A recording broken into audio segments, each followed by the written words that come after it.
Good morning, good afternoon, and good evening, everybody. Whatever part of the world you're currently listening to our podcast on Spotify, as well as our video blog on our Face Economics TV YouTube channel and my official YouTube channel as well, Aldous Mina on YouTube.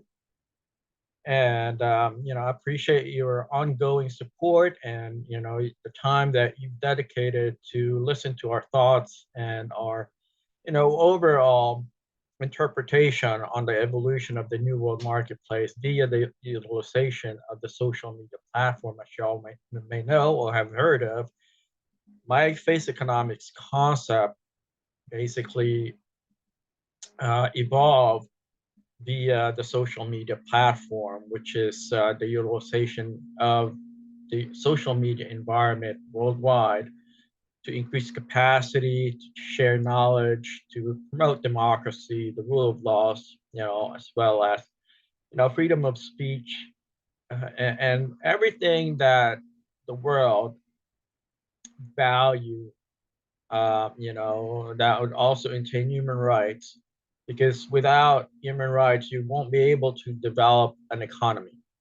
You have to give your citizens and your population the freedom to be creative, to practice entrepreneurship, to build businesses, to develop capacity.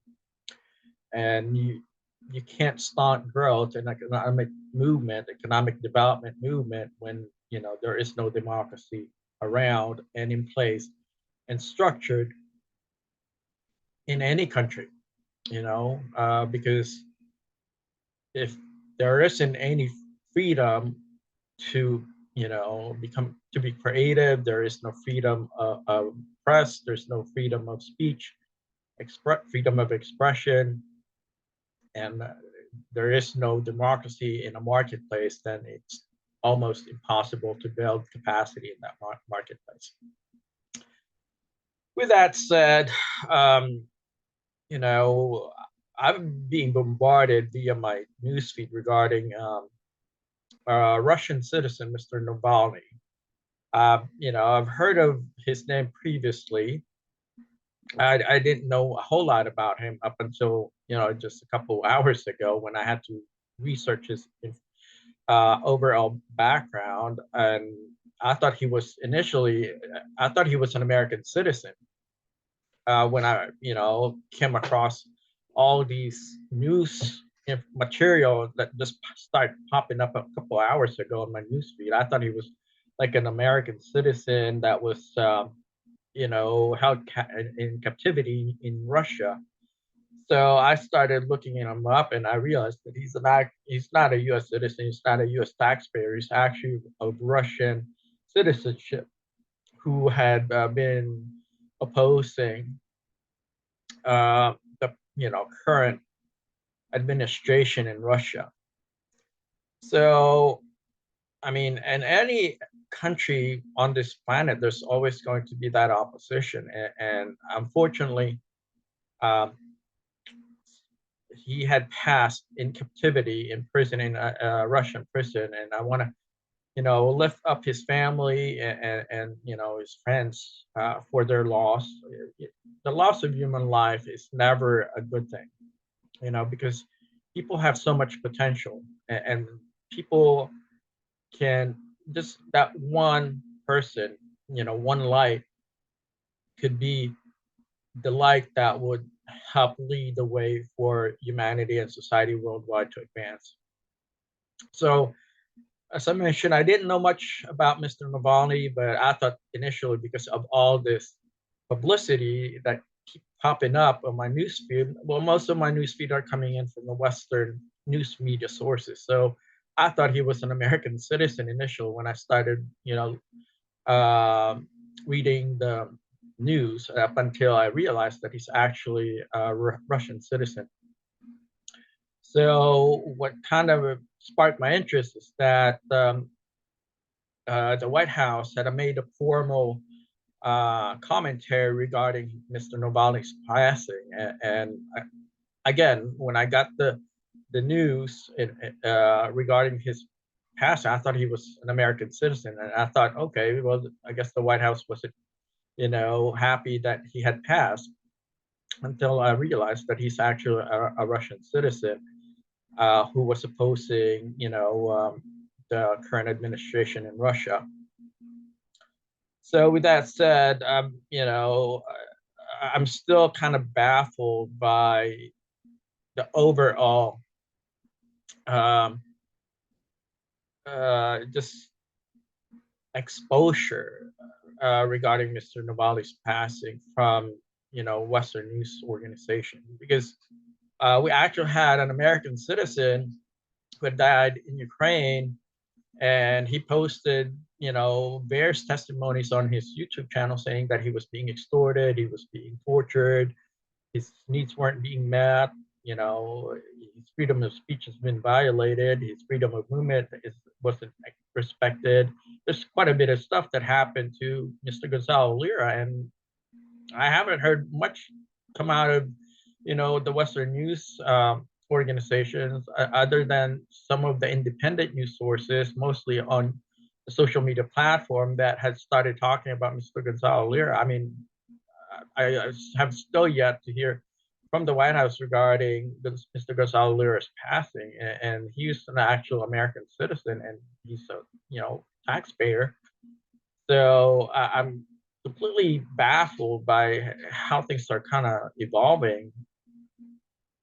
I mean, so much question marks regarding the passing of Mr. Gonzalo Lira. I mean, till to this day, his family have still yet to receive his remains, and based on the various news reports, the family had actually requested for him to have an autopsy done, and that wasn't honored by, the Ukrainian government. Apparently, they decided to cremate his body.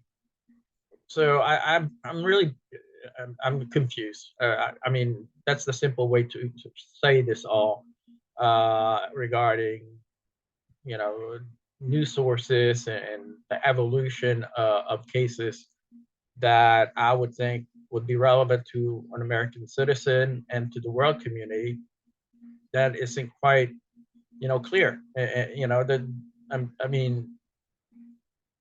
I'm not saying that Mr. Navalny's death is any, less important. I'm just kind of wondering why an American citizen and a former journalist and a taxpayer, U.S. taxpayer, wasn't given that, opportunity to actually convey his thoughts and sentiments on his, social media platform. So I find this whole situation extremely strange and baffling. Um, and some of my friends from various parts of Europe were also wondering how come, the White House have yet to discuss the passing of an American citizen in Ukraine. And these are European citizens that are asking, okay? So, I don't know why. I mean, typically, the government of a citizen uh, would opine and discuss the overall, situation that transpired that lead up to the death of an American citizen, but that thing is that wasn't forthcoming from, our government, which is kind of strange in my opinion. I'm not much of, I try to stay away from, too much um, politics. Even though I did run for office, my platform was in economics, but it's getting really, really strange um, regarding, the overall situation uh, pertaining to Mr. Gonzalo Lira's case. I mean, it's one of those things that no one can really pinpoint why things transpired the way they did. So anyway, folks, Yeah, I just thought I'd, kind of share this information, and maybe somebody out there can make sense out of it because, typically an American citizen who's openly stated that he was being tortured and extorted in a country that he didn't want to be in, and had requested for a government to have our government, basically provide assistance to him. Never got that assistance until to this day. His ashes is still, according to his father, is still in Ukraine. So, I mean, a lot of people are scratching their heads. It's not just me, basically opining and questioning, how things kind of evolve, the trajectory of this Mr. Gonzalo's case. I'm not the only one scratching our heads and or wondering how come an American citizen who had perished in captivity in a Ukrainian jail didn't get that kind of attention from the White House. Even a couple of weeks ago, I've requested, from some of my followers and audience to let me know if they've heard anything pertaining to Mr. Gonzalo's passing that was, you know, uh, addressed by the White House, and no one have, come across any information that, would send their condolences to the Lira family from the administration or any form of, you know, um, information pertaining to Mr. Gonzalo Lira's case. So, and he's an American citizen. I mean, yeah, strange things. Uh, I don't know why, but I hope eventually the truth will surface and it will make sense to the world, not just, to us Americans, but to the world pertaining to our leadership and pertaining to, the nature of, the war that we were told we were supporting democracy in, you know. Yeah. Anyway, thank you for giving me the opportunity to opine regarding this situation pertaining to Mr. Gonzalo Lira, and unfortunately, I don't know what transpired regarding Mr. Navalny's case. I'll wish him and his family, the very best. Unfortunately, another loss of life, or really, the loss of life is never the answer to anything. You know, the war is never answer to anything. It is a war situation is, the ultimate reduction of a person's ability to diplomatically solve issues in today's 2020, in the year 2024. Anything and everything can be solved in today's world. Just need to have, the will to solve those things, amicably and diplomatically. That said, folks, thank you again for listening to my short podcast and video blog. My name is Al Mina, the concept author of Face Economics, which is the utilization of the social media platform in economic development worldwide. I'm going to try to keep on, following this whole case pertaining to Mr. Gonzalo and Mr. Navalny and see what is really what took place, why,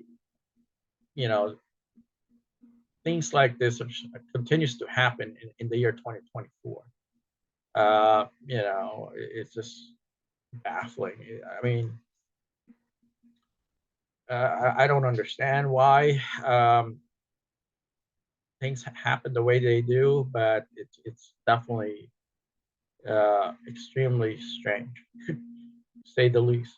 Things are evolving quite strange to the point that kind of wonder what's really going on. I mean, you know, um,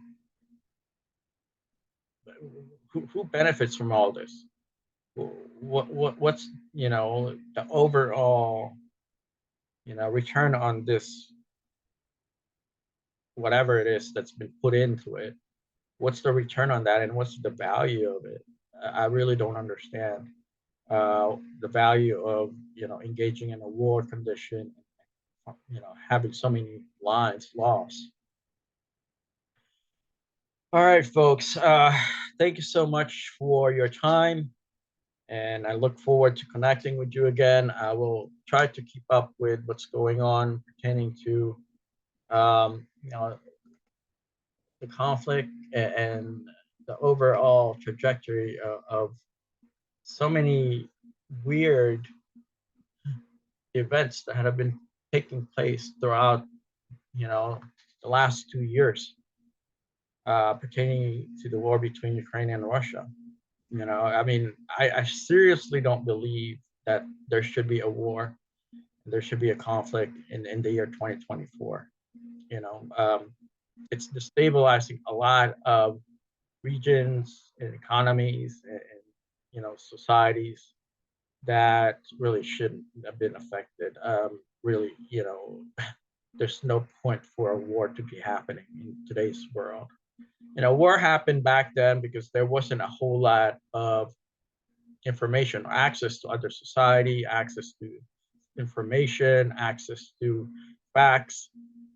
There was back then in the during World War I and World War II, there was a lot of ambiguous things and miscalculations and interpretations, and somewhere they got lost in translation, and that basically precipitated the war conditions during World War I and World War II. In today's world, in the year 2024, society gets access to other societies and other people, and other languages can be translated online automatically. um, you know there really isn't any need for war anymore, okay, unless people want to get into a war situation because they simply don't feel that having peace and exercising diplomacy is of their best interest, because maybe they don't see the return on that investment. Maybe they didn't see, saving the lives of their people and saving the lives of everyone else of value.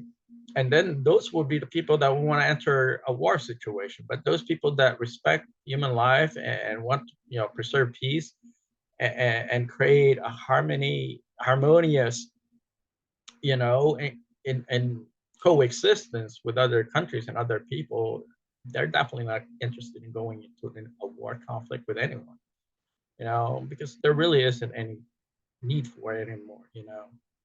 A war is a dumb, a person who is stuck on stupid's resort to, having to engage in a diplomatic activity, something that they simply don't know how to reason. They can't exercise their overall thinking power, so they're basically, would rather engage in a war conflict rather than preserving peace and finding a mutual advantageous solution to a conflict.